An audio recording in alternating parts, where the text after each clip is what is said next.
ദൈവത്തിൻ്റെ വചനം നമ്മുടെ ഹൃദയങ്ങളിലേക്ക് എഴുന്നള്ളി വരുന്നതിന് വേണ്ടി നമുക്ക് ആഗ്രഹിച്ച് പ്രാർത്ഥിച്ചു കൊണ്ടിരിക്കാം.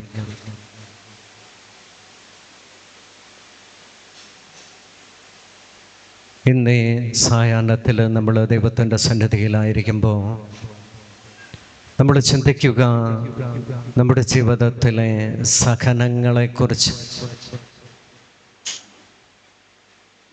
വിശുദ്ധ ഗ്രന്ഥത്തിലൂടെ നമ്മൾ കടന്നു പോകുമ്പോൾ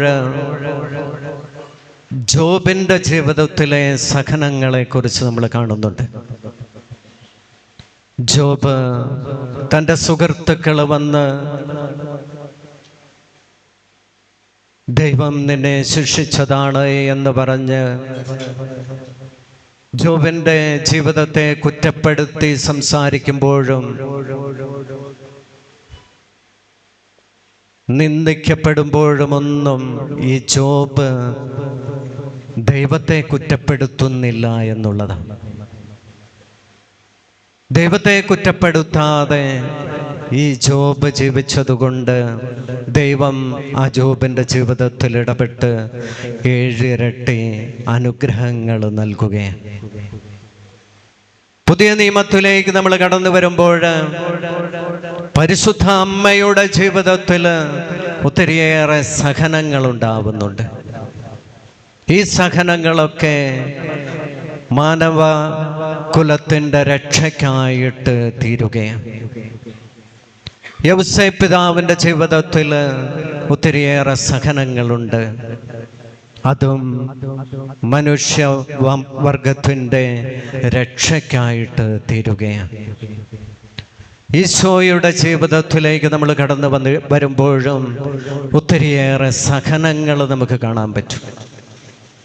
ഈ സഹനങ്ങളൊക്കെ നമ്മുടെ പാപത്തിൻ്റെ മോചനത്തിനായിട്ട്, നമ്മുടെയൊക്കെ രക്ഷയ്ക്ക് കാരണമായിട്ട് തീരുകയാണ്. സ്നേഹമുള്ളവരെ, നമ്മുടെ ജീവിതത്തിലെ സഹനങ്ങളെ കുറിച്ച് നമ്മളൊന്ന് ചിന്തിച്ചേ. ഇത് നമ്മുടെയോ മറ്റുള്ളവരുടെയോ രക്ഷയ്ക്കായിട്ട് കാരണമായിട്ട് തീർന്നിട്ടുണ്ടോ? നമ്മുടെ ജീവിതത്തിൽ നമ്മൾ ഒത്തിരിയേറെ സഹനങ്ങൾ ഏറ്റെടുത്തിട്ടുണ്ട്. നമ്മുടെയൊക്കെ സന്തോഷമാണോ എന്ന് ചോദിക്കുമ്പോൾ നമ്മുടെ ഉള്ളിൽ ആദ്യം വരുന്നത് എന്താ? അച്ഛാ ഭയങ്കര സങ്കടമാണ്, അച്ഛൻ പ്രാർത്ഥിക്കണം, അല്ലേ? സ്നേഹമുള്ളവരെ, നമ്മുടെ സഹനങ്ങളെ എന്തുകൊണ്ട് രക്ഷയ്ക്കായിട്ട് നമുക്ക് മാറ്റിക്കൂടാ? സഹനങ്ങൾ രക്ഷയുടെ ഉപകരണമായിട്ട് മാറണം. എന്താണ് ഈ സഹനമെന്ന് പറയുക? നമ്മുടെ ജീവിതത്തിൽ പലപ്പോഴും കഷ്ടങ്ങളും ദുരിതങ്ങളും പീഡകളും വേദനകളും ആകുലതകളും ഒക്കെ ഉണ്ടാകുമ്പോൾ അവയിൽ മുഴുകി പാപത്തിലും കോപത്തിലും വൈരാഗ്യത്തിലുമൊക്കെ വീഴാതെ ദൈവത്തിൽ ആശ്രയിച്ച് ജീവിക്കുന്നതിനെയാണ് സഹനമെന്ന് നമ്മൾ പറയുക. എന്താണ്? ക്ലേശങ്ങളും ദുരിതങ്ങളും പീഡകളും ആകുലതകളും ഒക്കെ നമ്മുടെ ജീവിതത്തിൽ ഉണ്ടാകുമ്പോൾ അതിനെപ്പറ്റി നമ്മുടെ ജീവിതത്തിൽ ദുഃഖങ്ങളും വേദനകളും വൈരാഗ്യവും ആകുലതയും പാപവും ഒന്നും ഉണ്ടാകാതെ ദൈവത്തിൽ ആശ്രയിച്ച് നമ്മൾ ജീവിക്കുന്നതിനെയാണ് സഹനമെന്ന് നമുക്ക് പറയാനായിട്ട് സാധിക്കുക. ഇങ്ങനെ ചിന്തിച്ചാൽ നമ്മുടെ ജീവിതത്തിൽ സഹനമുണ്ടോ? നാമൊക്കെ പലപ്പോഴും ക്ലേശങ്ങളും ദുരിതങ്ങളും ആകുലതകളും ഒക്കെ ഉണ്ടാകുമ്പോൾ പാപത്തിലേക്കാണ് നയിക്കപ്പെടുക. നമ്മുടെ ജീവിതത്തിലെ പ്രതിസന്ധികൾ ഉണ്ടാകുമ്പോൾ നമ്മൾ പാപത്തിൽ വീണു പോവുകയാണ്. കാരണം എന്താ? നമുക്ക് പ്രതികാര ചിന്തയും ദുഃഖവും വേദനയും ഒക്കെ നമ്മെ നയിക്കുന്നത് ഈ പാപത്തിലേക്ക്. അതിനെ നമുക്ക് സഹനമെന്ന് വിളിക്കാൻ പറ്റുമോ? അതിനെക്കുറിച്ച് തിരുവചനത്തിൽ ഇപ്രകാരമാണ് പറയുക. കർത്താവ് വീണ്ടും അരുളി ചെയ്തു, ഈജിപ്തിലുള്ള എൻ്റെ ജനത്തിൻ്റെ ക്ലേശങ്ങൾ ഞാൻ കണ്ടു. മേൽനോട്ടക്കാരുടെ ക്രൂരത കാരണം അവരിൽ നിന്ന് ഉയർന്നു വരുന്ന രോദനം ഞാൻ കേട്ടു. അവരുടെ യാതനകൾ ഞാൻ അറിയുന്നു. ദൈവം അതിന് നൽകുന്ന പേരുകൾ എന്തൊക്കെയാണ്? ക്ലേശങ്ങള്, ദുരിതങ്ങള്, യാതനകള് എന്നൊക്കെയാണ്. അതിനെ സഹനമെന്ന് തിരുവചനത്തിൽ വിളിക്കുന്നില്ല. എന്തുകൊണ്ടാ? തിരുവചനത്തിലൂടെ കടന്നുപോയാൽ നമുക്കറിയാം, അവര് പിറുപിറുക്കുകയും ദൈവത്തെ കുറ്റം പറയുകയും ദൈവത്തിൽ നിന്ന് അകന്നു പോകുന്നത് നമുക്ക് കാണാൻ പറ്റും. അപ്പോഴീ ക്ലേശങ്ങൾ എന്ന് പറയുന്നത് എന്താ?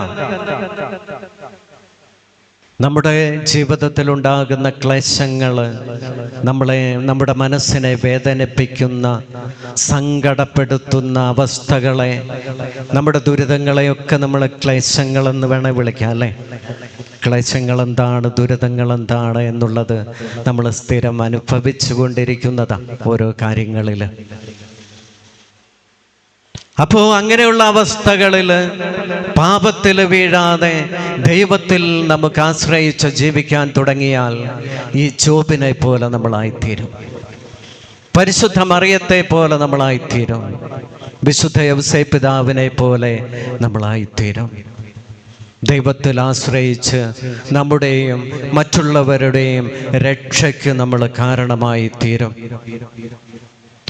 ഈ സഹനത്തിൽ 2 കൊറിന്തോസുകാർക്ക് എഴുതിയ 2-ാം ലേഖനം 1-ാം അധ്യായം 6-ാമത്തെ തിരുവചനത്തിൽ ഇപ്രകാരം പറയുന്നുണ്ട്: ഞങ്ങൾ ക്ലേശങ്ങൾ അനുഭവിക്കുന്നുവെങ്കിൽ അത് നിങ്ങളുടെ സമാശ്വാസത്തിനും രക്ഷയ്ക്കും വേണ്ടിയാണ്. ഞങ്ങൾക്ക് ആശ്വാസം ലഭിക്കുന്നെങ്കിൽ അത് നിങ്ങളുടെ ആശ്വാസത്തിന് വേണ്ടിയാണ്.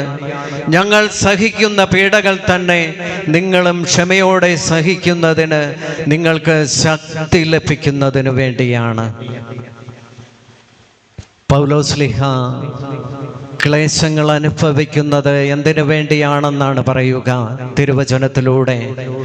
ഞങ്ങൾ ക്ലേശങ്ങൾ അനുഭവിക്കുന്നുവെങ്കിൽ അത് നിങ്ങളുടെ സമാശ്വാസത്തിന് വേണ്ടിയിട്ടാണ്.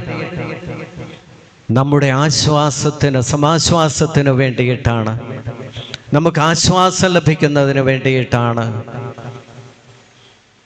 അതിനുവേണ്ടിയാ പൗലോസ്ലീഹ ക്ഷമയോടെ പീഡനങ്ങൾ ഏറ്റെടുത്തത്. സ്നേഹമുള്ളവരെ, നമ്മുടെ ജീവിതത്തിൽ നമ്മൾ പീഡകൾ, സഹനങ്ങൾ ഏറ്റെടുക്കുമ്പോൾ നമുക്കുള്ള മനോഭാവത്തെക്കുറിച്ച് നമ്മൾ ചിന്തിക്കണം. അവയെ സഹനങ്ങളാക്കി മാറ്റുവാനായിട്ട് നമുക്ക് സാധിക്കണം. ഈ സഹനത്തിൽ പ്രധാനമായിട്ടും 2 കാര്യങ്ങളാണ് ഉള്ളത്. ക്ഷമയുണ്ടാവണം, അല്ലേ? സഹിക്കണമെങ്കിൽ നമ്മുടെ ജീവിതത്തിൽ ക്ഷമയെന്ന പുണ്യമുണ്ടാവണം. അത് പരിശുദ്ധാത്മാവിൻ്റെ ഫലങ്ങളിൽ ഒന്നാണ്. ക്ഷമിക്കുമ്പോൾ നമ്മിൽ നിന്ന് പുറപ്പെടുന്നത് സ്നേഹത്തിൻ്റെ അവസ്ഥകളാണ്, പ്രത്യാശയുടെ അവസ്ഥകളാണ്. ഈ സ്നേഹത്തിൻ്റെയും പ്രത്യാശയുടെയും അവസ്ഥയിൽ നിന്നുകൊണ്ടേ നമുക്ക് മറ്റുള്ളവരോട് ക്ഷമിക്കാനായിട്ട് സാധിക്കുകയുള്ളൂ. 2-ാമത്തെ ഗുണം എന്താ? മനസ്ഥൈര്യം, അല്ലെങ്കിൽ ആത്മശക്തി എന്ന് നമുക്ക് പറയാം.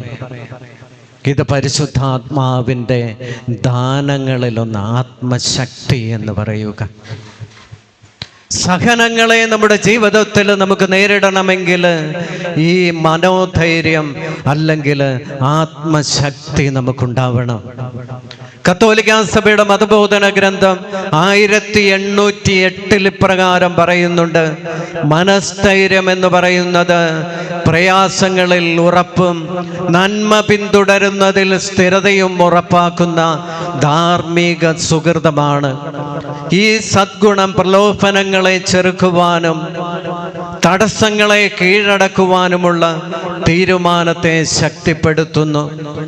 ഭയത്തെ, മരണഭയത്തെ പോലും കീഴടക്കുവാനും പരീക്ഷണങ്ങളും പീഡനങ്ങളും നേരിടുവാനും ആവശ്യമെങ്കിൽ ജീവൻ പോലും സമർപ്പിക്കുവാനുമുള്ള ധൈര്യം നമുക്ക് നൽകുന്നു എന്ന കത്തോലിക്ക സഭ നമ്മെ പഠിപ്പിക്കുക.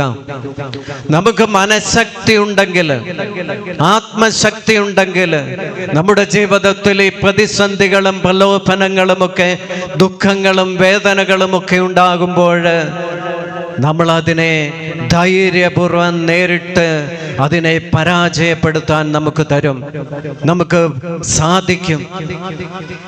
അത് പരിശുദ്ധാത്മാവ് നൽകുന്ന ഒരു ശക്തിയാണ്, ഒരു ധൈര്യമാണ്. അത് പരിശുദ്ധാത്മാവിൻ്റെ ദാനമാണ്. ആ ധൈര്യം നമുക്ക് നേടിയെടുക്കണം. അപ്പോഴാണ് ക്ലേശങ്ങളും സഹനങ്ങളും ഒക്കെ ഉണ്ടാകുമ്പോൾ ദൈവത്തിൽ ആശ്രയിച്ചുകൊണ്ട് സധൈര്യം മുന്നോട്ട് പോകാനായിട്ട് നമുക്ക് സാധിക്കുക. ഇല്ല എങ്കിലോ സങ്കടപ്പെട്ട്, വേദനിച്ച്, ആകുലപ്പെട്ട്, ക്ലേശങ്ങളിൽ വേദന അനുഭവിച്ച് നമ്മൾ ജീവിക്കും. എങ്ങനെ ജീവിക്കുക? ക്ലേശപ്പെട്ട്, പീഡ സഹിച്ച്, മനസ്സിൽ വേദന അനുഭവിച്ച് നമ്മൾ നമ്മുടെ ജീവിതകാലം മുഴുവൻ ജീവിക്കാൻ തുടങ്ങും. അതിൽ നിന്ന് നമുക്ക് പുറത്തു വരണമെങ്കിൽ നമ്മൾ ഈ മനോധൈര്യത്തിനായിട്ട് പ്രാർത്ഥിക്കണം. ക്ഷമ എന്ന പുണ്യമുണ്ടാകാൻ വേണ്ടി പ്രാർത്ഥിക്കണം. മനോധൈര്യം എന്ന പുണ്യമുണ്ടാകാൻ വേണ്ടി പ്രാർത്ഥിക്കണം. അപ്പോൾ പരിശുദ്ധാത്മാവിനാൽ നിറയപ്പെട്ട്, ദൈവസ്നേഹത്താൽ നിറയപ്പെട്ട്, പരിശുദ്ധാത്മാവിനാൽ നിറഞ്ഞു ജീവിക്കുന്നവരായിട്ട് നമ്മൾ മാറും. യോഹന്നാൻ എഴുതിയ സുവിശേഷം 6-ാം അധ്യായം 33-ാമത്തെ തിരുവചനത്തിൽ ഇപ്രകാരം പറയുന്നു: ലോകത്തിൽ ഞെരുക്കങ്ങൾ ഉണ്ടാകും, ധൈര്യമായിരിക്കുവിൻ, ഞാൻ ലോകത്തെ കീഴടക്കിയിരിക്കുന്നു എന്ന് ഈശോ പറയുന്നത് എന്താ? ലോകത്തില് ഞെരുക്കങ്ങൾ ഉണ്ടാകും, എന്നാൽ ധൈര്യമായിരിക്കുവിൻ, ഞാൻ ലോകത്തെ കീഴടക്കിയിരിക്കുന്നു എന്ന് ഈശോ പറയുക. ഈ ക്ലേശങ്ങളിലും ബുദ്ധിമുട്ടുകളിലും വേദനകളിലുമൊക്കെ നമ്മൾ ദൈവത്തിൽ ആശ്രയിച്ചു നിലനിൽക്കുവാനായിട്ട് തുടങ്ങുമ്പോൾ,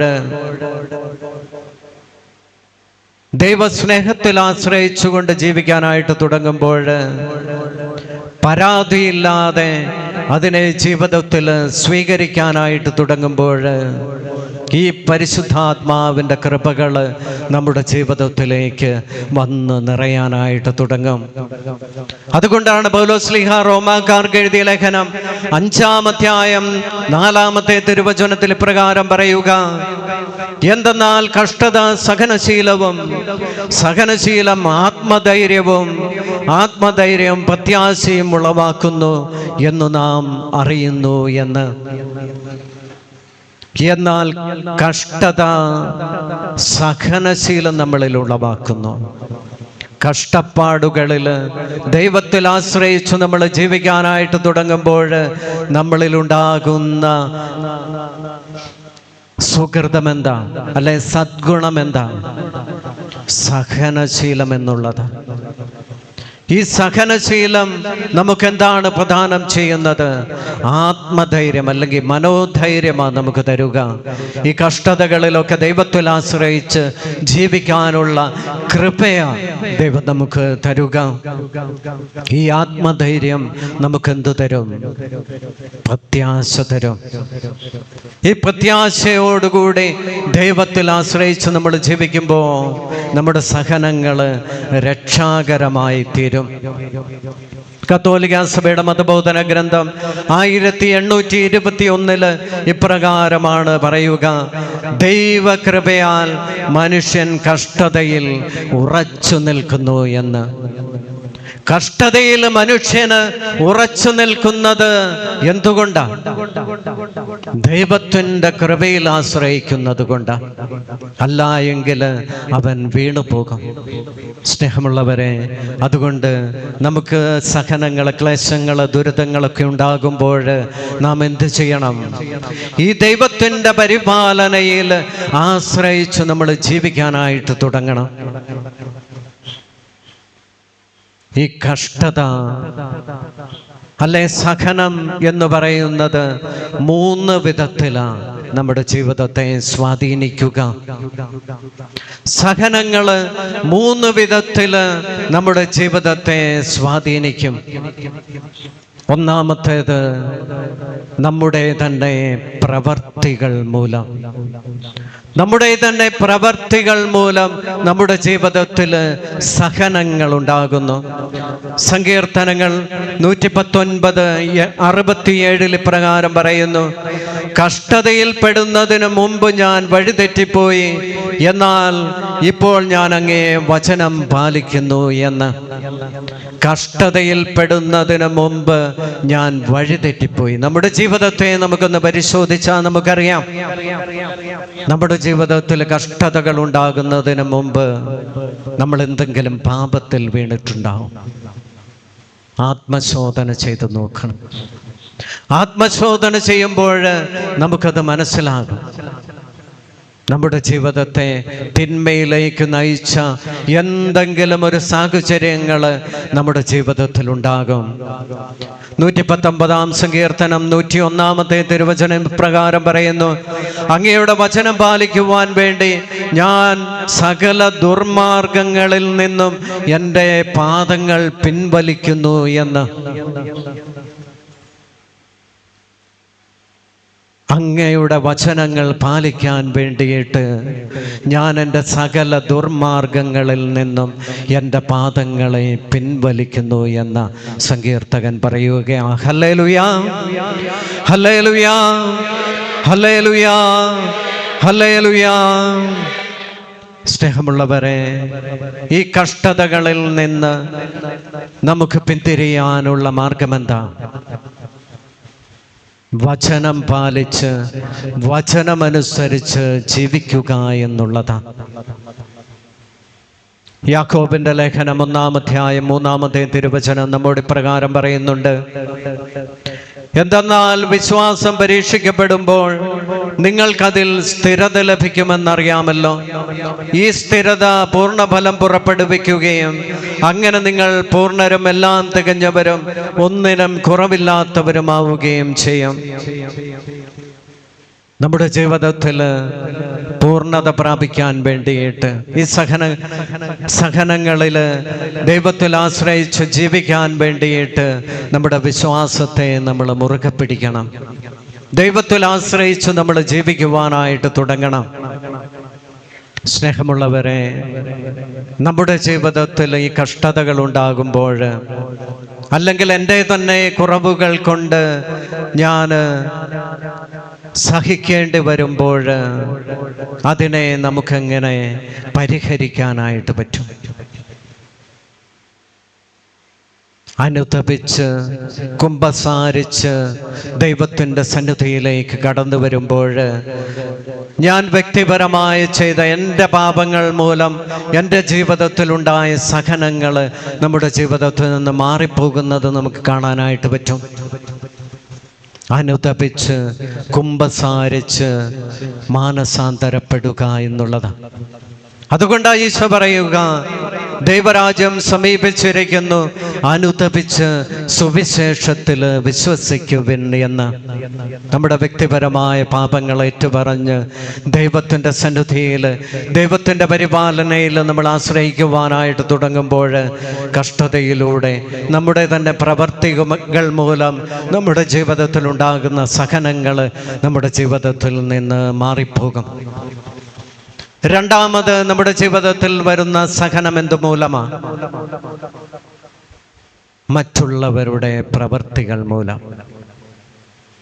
മറ്റുള്ളവരുടെ പ്രവർത്തികൾ മൂലം ഇവിടെ സഹിക്കുന്നവർ ഒത്തിരിയേറെ ഉണ്ടാവും, അല്ലേ? ഭർത്താവിൻ്റെ പ്രവൃത്തി മൂലം സഹിക്കുന്ന ഭാര്യ, അല്ലെങ്കിൽ മാതാപിതാക്കന്മാരുടെ പ്രവർത്തികൾ മൂലം സഹിക്കുന്ന മക്കള്, അല്ലെ ഭാര്യയുടെ പ്രവർത്തികൾ മൂലം സഹിക്കുന്ന ഭർത്താവ്. അങ്ങനെ നമ്മുടെ ജീവിത സാഹചര്യങ്ങളിൽ നമ്മൾ ഒത്തിരിയേറെ മറ്റുള്ളവരുടെ പ്രവർത്തികൾ കൊണ്ട്, അവരുടെ സംസാരം കൊണ്ട്, അവരുടെ ഒരു നോട്ടം കൊണ്ട് വരെയൊക്കെ നമുക്ക് പലപ്പോഴും സഹനങ്ങൾ നമ്മുടെ ജീവിതത്തിൽ ഉണ്ടാകും. സങ്കീർത്തനം 119:71 പ്രകാരം പറഞ്ഞു വയ്ക്കുന്നു, അധർമ്മികൾ എന്നെ കുറിച്ച് വ്യാജം പറഞ്ഞു വരുത്തി, എന്നാൽ ഞാൻ പൂർണ്ണഹൃദയത്തോടെ അങ്ങയുടെ പ്രമാണങ്ങൾ അനുസരിക്കുന്നു. എന്നെ കുറിച്ച് അധർമ്മികള് അപവാദം പറഞ്ഞു പരത്തിയപ്പോൾ ഞാൻ വചനത്തിൽ ആശ്രയിച്ചു, ദൈവത്തിൽ ആശ്രയിച്ചു എന്ന സങ്കീർത്തകൻ പറയുക. വീണ്ടും സങ്കീർത്തനം 119:87 പ്രകാരം പറയുന്നുണ്ട്, എന്നെ അവർ ഭൂമിയിൽ നിന്ന് തന്നെ തുടച്ചു മാറ്റാറായി, എന്നാലും ഞാൻ അങ്ങയുടെ നിയമങ്ങളെ ഉപേക്ഷിച്ചില്ല. മറ്റുള്ളവരെന്നെ ഈ ഭൂമിയിൽ നിന്ന് തന്നെ മാറ്റിക്കളയുവോളം എനിക്ക് സങ്കടങ്ങളും വേദനകളും ദുരിതങ്ങളും കഷ്ടതകളും ഒക്കെ തന്നു. എന്നാലും ഞാൻ അങ്ങയുടെ പ്രമാണങ്ങളിൽ ആശ്രയിച്ച് ഞാൻ ജീവിച്ചത് കൊണ്ട്, അങ്ങയുടെ നിയമങ്ങളെ ഉപേക്ഷിക്കാതെ ഞാൻ ജീവിച്ചതുകൊണ്ട് എനിക്ക് ദൈവത്തിൽ ആശ്രയിച്ച് ജീവിക്കാൻ പറ്റി. എൻ്റെ സഹനങ്ങളെ എനിക്ക് അതിജീവിക്കാൻ പറ്റി. സ്നേഹമുള്ളവരെ, നമ്മൾ ദൈവത്തിൻ്റെ കരങ്ങളിലേക്ക് കൊടുത്ത് പ്രാർത്ഥിക്കണം. നമുക്ക് സങ്കടങ്ങൾ ഉണ്ടാകുമ്പോൾ, മറ്റുള്ളവർ നമ്മളെ കഷ്ടപ്പെടുത്തുമ്പോൾ, വേദനിപ്പിക്കുമ്പോൾ നമ്മൾ എന്താ ചെയ്യണ്ടേ? ദൈവത്തിൻ്റെ പരിപാലനയിൽ ആശ്രയിക്കണം, ദൈവത്തിൻ്റെ കൽപ്പനകൾ പാലിക്കണം, ദൈവപ്രമാണങ്ങൾ അനുസരിച്ചുകൊണ്ട് ദൈവത്തിൽ ആശ്രയിച്ച് നമ്മൾ ജീവിക്കാനായിട്ട് തുടങ്ങണം. അപ്പോഴാ സഹനങ്ങൾ നമ്മുടെ ജീവിതത്തിൽ നിന്ന് മാറിപ്പോകും. ഈ സഹനങ്ങളെ മാറ്റിക്കളയുവാനായിട്ട് എന്താ പരിഹാരമുള്ളത്? അവരോട്, നമ്മളെ വേദനിപ്പിക്കുന്നവരോട് നമ്മൾ ക്ഷമിച്ച് പ്രാർത്ഥിക്കണം. അങ്ങനെ ക്ഷമിച്ച് പ്രാർത്ഥിക്കുമ്പോൾ നമ്മുടെ ജീവിതത്തിൽ നിന്ന് ഈ സഹനങ്ങൾ മാറിപ്പോകുന്നത് നമുക്ക് കാണുവാനായിട്ട് സാധിക്കും. മൂന്നാമത്തെ സഹനം എന്താ? മൂന്നാമത്തെ സഹനം ദൈവം നമ്മുടെ ജീവിതത്തിൽ അനുവദിക്കുന്ന സഹനങ്ങളുണ്ട്. നാം ഒക്കെ പലപ്പോഴും ചോദിക്കാറുണ്ട്, ദൈവമേ, എന്തുകൊണ്ട് നീ എനിക്ക് ഈ സഹനം തന്നു? നീ എന്തുകൊണ്ട് എൻ്റെ ജീവിതത്തിൽ ഈ വേദന തന്നു?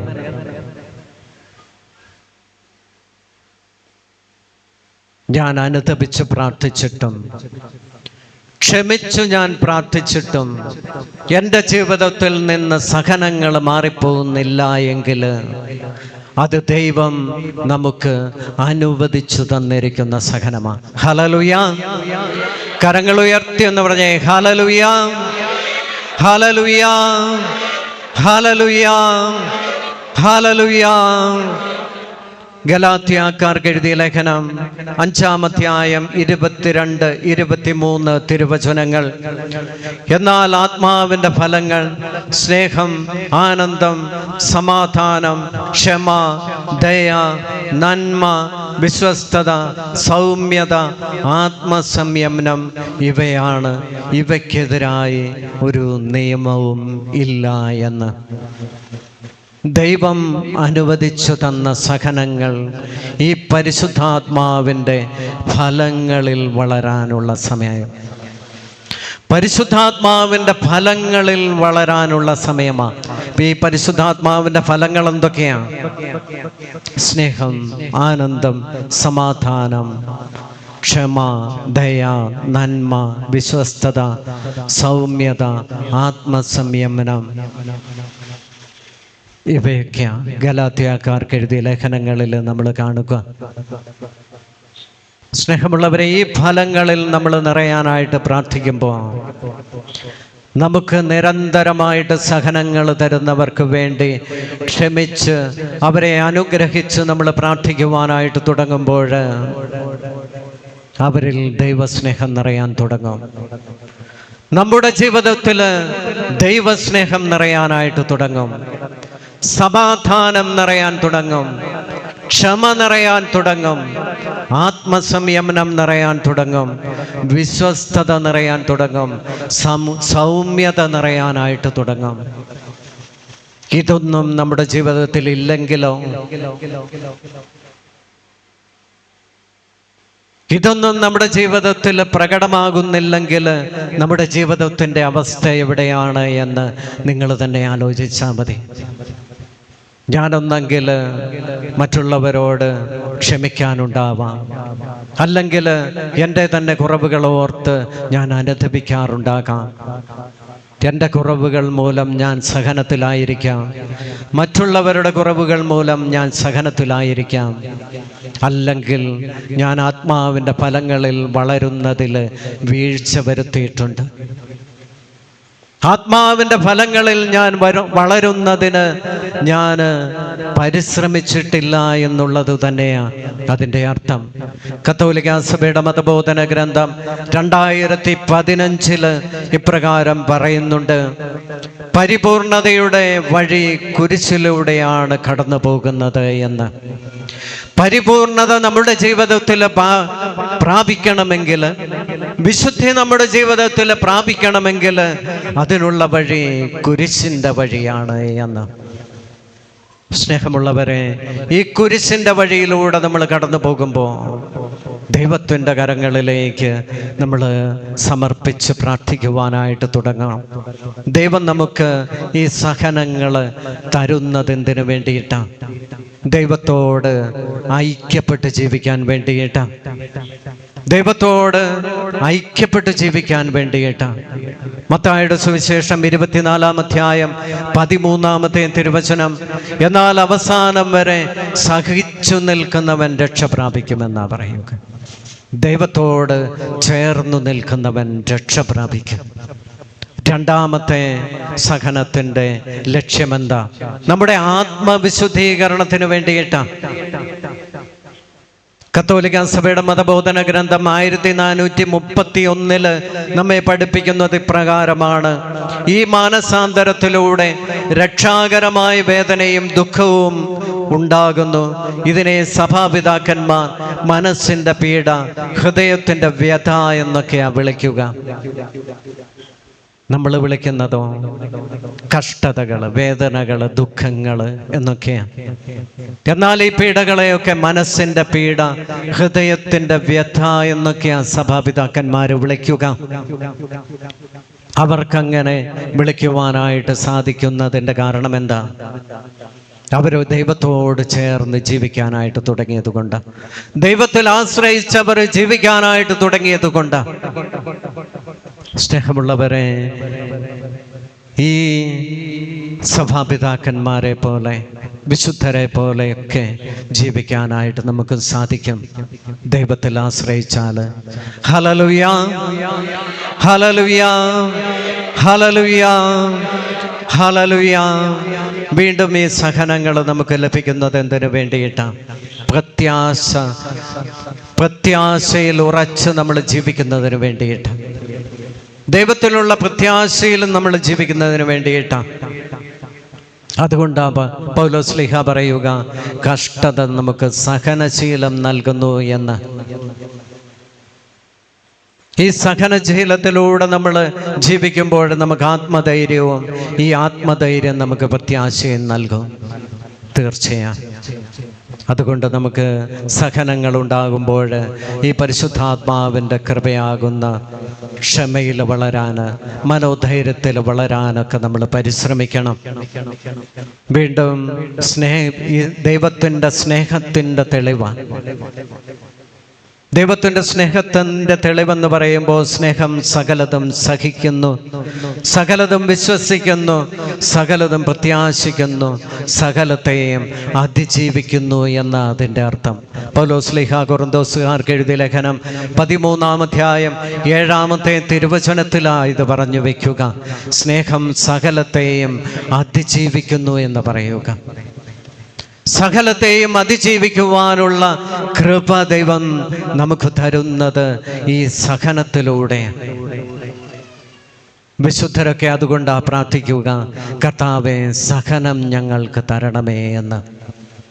അങ്ങനെ സഹനങ്ങൾ ചോദിച്ചു വാങ്ങിയിട്ട് അവരെന്താ ചെയ്തേ? അത് ആത്മാക്കളുടെ രക്ഷയ്ക്ക് വേണ്ടി, പാപികളുടെ മാനസാന്തരത്തിന് വേണ്ടി അവർ കാഴ്ചവെച്ചപ്പോൾ അവർ സ്വർഗത്തിലേക്ക് നടന്നെടുക്കുകയായിരുന്നു. വിശുദ്ധ കൊച്ചുത്രേസ്യ പറയുക, ചെറിയ സഹനങ്ങൾ പോലും നമ്മൾ പാപികളുടെ മാനസാന്തരത്തിനായിട്ട് കാഴ്ചവെച്ച് പ്രാർത്ഥിക്കണമെന്ന്. അങ്ങനെ പ്രാർത്ഥിക്കുമ്പോൾ സഹനം കൃപയായിട്ട് നമ്മുടെ ജീവിതത്തിൽ തീരും. സഹനങ്ങൾ കൃപയായിട്ട് നമ്മുടെ ജീവിതത്തിൽ തീരുന്നത് നമുക്ക് കാണാൻ പറ്റും. സഹനങ്ങൾ പരിശുദ്ധാത്മാവിൻ്റെ ഫലങ്ങളായിട്ട് നമ്മുടെ ജീവിതത്തിൽ തീരുന്നത് കാണാൻ പറ്റും. സഹനങ്ങൾ പരിശുദ്ധാത്മാവിൻ്റെ ദാനങ്ങളായിട്ടും വരങ്ങളായിട്ടും തീരുന്നത് നമുക്ക് നമ്മുടെ ജീവിതത്തിൽ കാണാൻ പറ്റും. ഈ സഹനങ്ങൾ രക്ഷാകരമാകുമ്പോൾ നിങ്ങൾ മറ്റുള്ളവർക്ക് വേണ്ടി പ്രാർത്ഥിക്കാൻ തുടങ്ങട്ടെ. അപ്പോഴവരുടെ സഹനങ്ങളും രക്ഷയായിട്ട് മാറുന്നത് നിങ്ങൾക്ക് കാണാൻ പറ്റും. സ്നേഹമുള്ളവരെ, ഈ സഹനങ്ങളെ നമ്മുടെ ജീവിതത്തിൽ ദൈവത്തിൻ്റെ കരങ്ങളിൽ സമർപ്പിച്ച് പ്രാർത്ഥിക്കാനായിട്ട് നമുക്ക് സാധിക്കണം. 3 തരത്തിലുള്ള സഹനത്തെക്കുറിച്ച് നമ്മൾ കണ്ടു. സ്വന്തം പ്രവർത്തികൾ മൂലം അനുതപിച്ചു കഴിയുമ്പോഴത് മാറിപ്പോകും. മറ്റുള്ളവരുടെ പ്രവർത്തികൾ മൂലം ക്ഷമിച്ചു കഴിയുമ്പോൾ അത് മാറിപ്പോകും. ദൈവഹിതമനുസരിച്ചുള്ള സഹനം, അത് ആത്മാക്കളുടെ ഫലത്തിൽ നമ്മൾ വളരാൻ തുടങ്ങുമ്പോൾ നമ്മളിൽ അത് ദൈവത്തിൻ്റെ കൃപയായിത്തീരും. സ്നേഹമുള്ളവരെ, ഈ സഹനങ്ങളെ നമ്മുടെ ജീവിതത്തിൽ സ്വീകരിച്ചുകൊണ്ട് ദൈവിക കൃപകളിൽ വളരാനായിട്ട് നമ്മൾ പരിശ്രമിക്കണം. വീണ്ടും നമ്മൾ ഈശോയുടെ സഹനങ്ങളിലേക്ക് നമ്മൾ കടന്നു വരുമ്പോൾ ഈശോ ഒത്തിരിയേറെ സഹിച്ചു. ഈശോയുടെ സഹനത്തിൽ ഈശോ തൻ്റെ പീഡാനുഭവങ്ങളെക്കുറിച്ച് ശിഷ്യന്മാരോട് പറയുന്നുണ്ട്. ആദ്യത്തെ പ്രവചനം നടത്തിയപ്പോൾ പത്രോസ് എന്താണ് മറുപടി പറഞ്ഞത്? കർത്താവേ, ഇത് നിനക്ക് സംഭവിക്കാതിരിക്കട്ടെ. സഹനങ്ങളെ എതിർക്കുന്ന ഒരു മനോഭാവമാണ് പത്രോസ് സ്വീകരിക്കുക. നമ്മുടെ ജീവിതത്തിൽ ഈ സഹനങ്ങളെ എതിർക്കുന്ന മനോഭാവം നമ്മുടെ ജീവിതത്തിലുണ്ടോ? രണ്ടാമത്തെ പീഡാനുഭവത്തിന്റെ പ്രവചനത്തിലൂടെ നമ്മൾ കടന്നു പോകുമ്പോൾ പത്രോസ്ലീഹ ശിഷ്യന്മാരും എന്താ ചെയ്തേ? അവര് ദുഃഖിതരായി തീർന്നു എന്നാ പറയുക. നമ്മുടെ ജീവിതത്തിലും നമ്മൾ ദുഃഖത്തിലാകുന്നുണ്ടോ? നമ്മുടെ സഹനങ്ങൾ ഉണ്ടാകുമ്പോൾ നമ്മുടെ ജീവിതത്തിൽ ദുഃഖങ്ങൾ ഉണ്ടാകുന്നുണ്ടോ? ഉണ്ടെങ്കിൽ ഈ പത്രോസ്ലീഹായുടെയും ശിഷ്യന്മാരുടെയും സ്വഭാവ സവിശേഷതകൾ നമ്മുടെ ജീവിതത്തിലുണ്ട്. മൂന്നാമത്തെ പ്രവചനം നടക്കുമ്പോൾ എന്താ സംഭവിക്കുക? അവരൊന്നും മിണ്ടുന്നില്ല, മറുപടി ഒന്നും പറയുന്നില്ല. അതിനുശേഷം ഈശോ ഗത്സമനിലേക്ക് പ്രാർത്ഥിക്കുവാൻ വേണ്ടിയിട്ട് പോവുകയാണ്. അവിടെ ചെന്നിരുന്ന് പ്രാർത്ഥിച്ചു കൊണ്ടിരുന്നപ്പോൾ ഈ ശിഷ്യന്മാർ ഉറങ്ങി വിശ്രമിക്കുന്നത് നമുക്ക് കാണാൻ പറ്റും. സഹനങ്ങൾ ജീവിതത്തിൽ ഉണ്ടായപ്പോൾ അവരുറങ്ങുകയാണ്. നമ്മുടെ ജീവിതത്തിൽ ഈ മനോഭാവമുണ്ടോ? വേദനകളും സഹനങ്ങളും ഉണ്ടാകുമ്പോൾ കയറിക്കിടന്നുറങ്ങുന്ന സ്വഭാവം നമ്മുടെ ജീവിതത്തിലുണ്ടോ? ഉണ്ടെങ്കിൽ അതെല്ലാം ഈ ശിഷ്യന്മാരുടെ ജീവിതത്തിലും ഉണ്ടായിരുന്നു. അതിനുശേഷം ഈശോയെ ബന്ധിക്കുവാനായിട്ട് പടയാളികൾ വന്നപ്പോൾ പത്രോസ്ലീഹ ചെയ്തതെന്താ? ഉറയിൽ സൂക്ഷിച്ചിരുന്ന വാളൂരി ഭൃത്യനെ വെട്ടുകയും പൊട്ടിത്തെറിക്കുകയും. നമ്മുടെ ജീവിതത്തിൽ സഹനങ്ങൾ ഉണ്ടാകുമ്പോൾ, വേദനകൾ ഉണ്ടാകുമ്പോൾ പൊട്ടിത്തെറിക്കുന്നവരാണോ നമ്മൾ ഓരോരുത്തരും? എന്നെങ്കിൽ ഈ പത്രോസ്ലീഹായുടെ മനോഭാവം നമ്മുടെ ജീവിതത്തിലുണ്ട്. സ്നേഹമുള്ളവരെ, നമുക്കൊരു നിമിഷം കരങ്ങൾ ഉയർത്തി ഈ ശിഷ്യന്മാരിലുണ്ടായിരുന്ന ഈ മനോഭാവം നമ്മുടെ ജീവിതത്തിലുണ്ടെങ്കിൽ ആ മനോഭാവങ്ങളെയൊക്കെ സമർപ്പിച്ച് അവർ പന്തക്കുസ്തായിൽ ഒരുമിച്ച് കൂടിയപ്പോൾ, പരിശുദ്ധാത്മാവിനാൽ നിറഞ്ഞപ്പോൾ, ഇതിൽ നിന്ന് എല്ലാം സ്വതന്ത്രരായിട്ട് ഭയത്തിൽ നിന്നും വിദ്വേഷത്തിൽ നിന്നും വെറുപ്പിൽ നിന്നും ഒക്കെ സ്വതന്ത്രരായിട്ട് അവർ സുവിശേഷം പ്രസംഗിക്കുവാനായിട്ട് തുടങ്ങി എന്നുള്ളതാണ്. പരിശുദ്ധാത്മാവിനാൽ നിറയപ്പെട്ട് കഴിഞ്ഞപ്പോഴാണ് അവരത് സംഭവിച്ചത്. ഇത് നമ്മുടെ ജീവിതത്തിലും ഇന്ന് സംഭവിക്കാൻ വേണ്ടി, ഇപ്പോൾ സംഭവിക്കാൻ വേണ്ടി കരങ്ങൾ ഉയർത്തി നമുക്കൊന്ന് സ്തുതിക്കാം. ഹല്ലേലൂയ, ഹല്ലേലൂയ, ഹല്ലേലൂയ, ഹല്ലേലൂയ, ഹല്ലേലൂയ, ഹല്ലേലൂയ, ഹല്ലേലൂയ, ഹല്ലേലൂയ, ഹല്ലേലൂയ, ഹല്ലേലൂയ, ഹല്ലേലൂയ, ഹല്ലേലൂയ. നമ്മുടെ ജീവിതത്തിൽ നിന്ന് ഭയം, വേദന, അസ്വസ്ഥതകൾ, ആകുലതകൾ, സഹനങ്ങൾ, പീഡകളെല്ലാം മാറിപ്പോകട്ടെ എന്ന് പ്രാർത്ഥിക്കുന്നു. ഹല്ലേലൂയ, ഹല്ലേലൂയ, ഹല്ലേലൂയ, ഹല്ലേലൂയ, ഹല്ലേലൂയ, ഹല്ലേലൂയ, ഹല്ലേലൂയ. സ്വരമുയർത്തി സ്തുതിക്കട്ടെ. ഹല്ലേലൂയ, ഹല്ലേലൂയ, ഹല്ലേലൂയ, ഹല്ലേലൂയ, ഹല്ലേലൂയ, ഹല്ലേലൂയ, ഹല്ലേലൂയ, ഹല്ലേലൂയ, ഹല്ലേലൂയ. സ്നേഹമുള്ളവരെ, വീണ്ടും ഈശോയുടെ ജീവിതത്തിലേക്ക് നമ്മൾ കടന്നു പോകുമ്പോൾ ഈശോയുടെ ജീവിതത്തിൽ സഹനങ്ങളുണ്ടായോ? നമുക്കൊക്കെ ശാരീരികമായ സഹനങ്ങൾ ഉണ്ടാകുന്നുണ്ട്. ഈശോയുടെ ജീവിതത്തിൽ ശാരീരികമായ സഹനമുണ്ടായോ? ഈശോയുടെ ചെറുപ്പം നിങ്ങളൊന്ന് മനസ്സിലേക്ക് കൊണ്ടുവന്നേ. ഈശോ പിറന്നു വീണത് എവിടെയാണ്? കാലിത്തൊഴുത്തിലാണ്. നമ്മളൊക്കെ ആയിരുന്നെങ്കിലോ കാരണവന്മാരെ കിടത്തി ഉറക്കുമായിരുന്നോ? അല്ലേ? മരിക്കുന്നിടം വരെ നമ്മൾ കുറ്റം പറഞ്ഞേനെ, എൻ്റെ കാരണവന്മാർ കാരണമാണ് എനിക്ക് ഈ അവസ്ഥ ഉണ്ടായത് എന്ന്. വീണ്ടും ഈശോ ഈ കാലിത്തൊഴുത്തി കിടന്നിട്ട് ആദ്യം കണ്ടതാരെയാണ്? കന്നുകാലികളെ. അല്ലേ? എത്രമാത്രം ഭയപ്പെട്ട് പേടിച്ചിട്ടുണ്ടാവും? ഇല്ലേ? ഈശോ കുഞ്ഞല്ലേ, പേടിച്ചിട്ടില്ലേ? അതുപോലെ 2 വയസ്സുള്ളപ്പോൾ മരണഭീതി കാരണം മരണത്തെക്കുറിച്ചുള്ള ദൂതന്റെ അറിയിപ്പ് ലഭിച്ചതുകൊണ്ട് യോസേപ്പ് പിതാവും മാതാവും കൂടെ എടുത്തുകൊണ്ട് ഈജിപ്തിലേക്ക് ഓടുകയാണ്. ഈശോയ്ക്ക് എത്രത്തോളം വേദന ഉണ്ടായിട്ടുണ്ടോ ഈ കുഞ്ഞ് നാളുകളിൽ? മരണഭീതി ഉണ്ടായിട്ടില്ലേ? അതിനുശേഷം തിരിച്ചു വന്ന് ഭരണാധികാരികൾ കൊല്ലുമോ എന്നുള്ള ഭയത്തിൽ നസ്രത്തിൽ വന്ന് ജീവിച്ചത്. എത്രത്തോളം സഹനത്തോടുകൂടി ഈ കുട്ടിക്കാലം കടന്നുപോയി എന്നുള്ളതാണ്.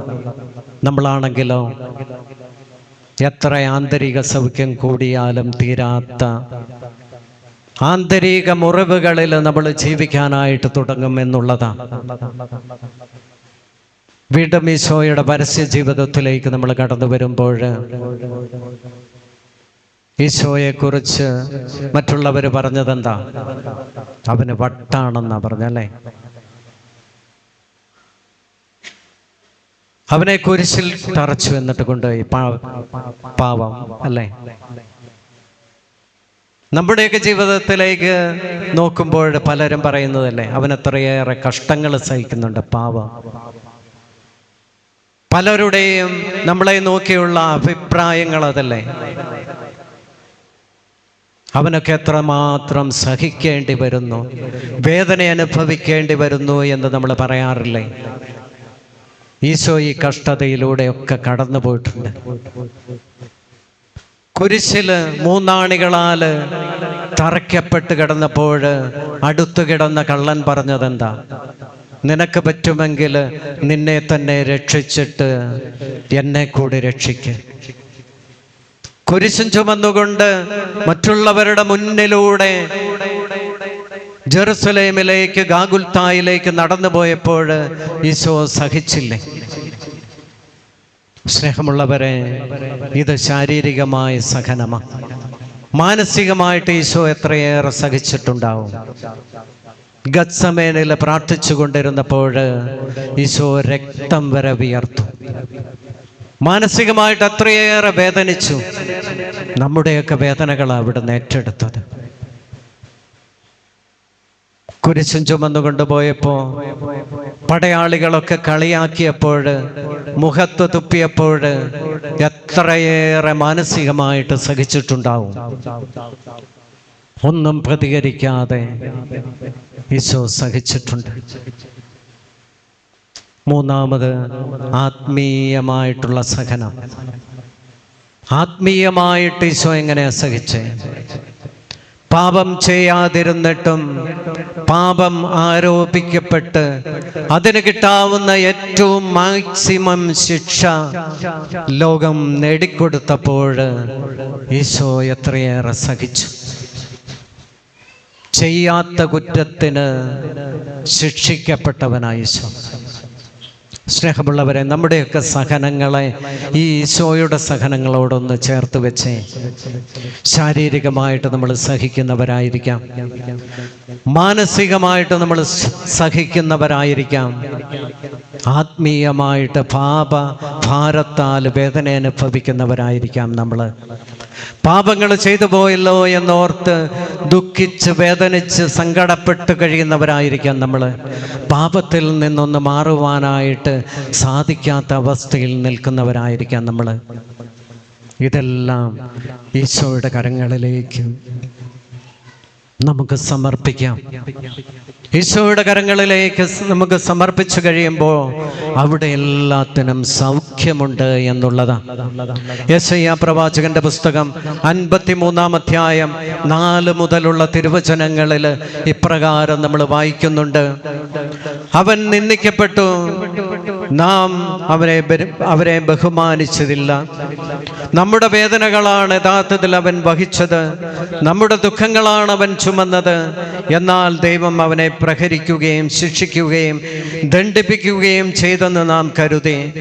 നമ്മുടെ അതിക്രമങ്ങൾക്ക് വേണ്ടി അവൻ മുറിവേൽപ്പിക്കപ്പെട്ടു, നമ്മുടെ അകൃത്യങ്ങൾക്ക് വേണ്ടി അവൻ ക്ഷതമേൽപ്പിക്കപ്പെട്ടു. അവൻ്റെ മേലുള്ള ശിക്ഷ നമുക്ക് രക്ഷ നൽകി, അവൻ്റെ ക്ഷതങ്ങളാൽ നാം സുഖം പ്രാപിച്ചു എന്ന്. സ്നേഹമുള്ളവരെ, ദൈവത്തിൻ്റെ മുറിവുകളിൽ, ഈശോയുടെ മുറിവുകളിൽ നമുക്ക് സൗഖ്യമുണ്ട്. നമ്മൾ എത്രമാത്രം സഹിക്കുന്നവരായാലും, എത്രമാത്രം വേദനിക്കുന്നവരായാലും, എത്രമാത്രം കഷ്ടതകൾ സഹിക്കുന്നവരായാലും നമ്മുടെ ഈ കഷ്ടതകൾക്കും വേദനകൾക്കും ഒരു പരിഹാരമുണ്ട്. ഹല്ലേലൂയ, ഹല്ലേലൂയ, ഹല്ലേലൂയ, ഹല്ലേലൂയ.